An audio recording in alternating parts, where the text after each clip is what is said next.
Latviešu tautas ticējums vēsta.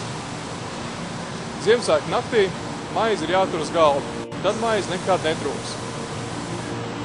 Bet vai jums Ziemassvētkos būs rupmaize galdā?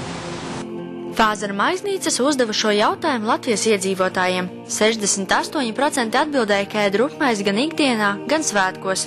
Rupmaize vienlīdz labi garšo kā sievietēm, tā vīriešiem, arī gandrīz 40% Latvijas jauniešu vecumā no 15 līdz 19 gadiem rupmaizi uzskata par neatņemumu maltītes sastāvdaļu.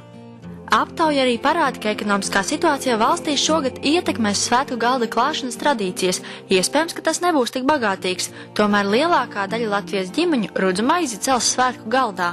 Rupmaizi, tā tak ir galvenā sastāvdaļa.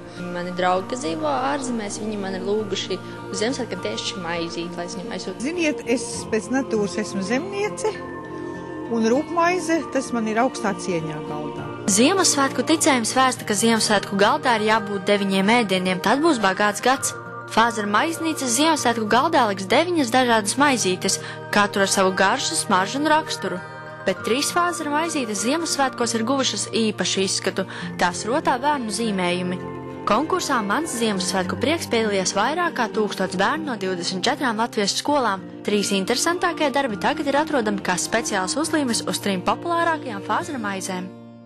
Rudzu maize Latvijā ir bijis spēka avots gadsimtiem ilgi. Tā ir palīdzējusi grūtos brīžos un priecējusi svētku reizēs, arī Ziemassvētkos.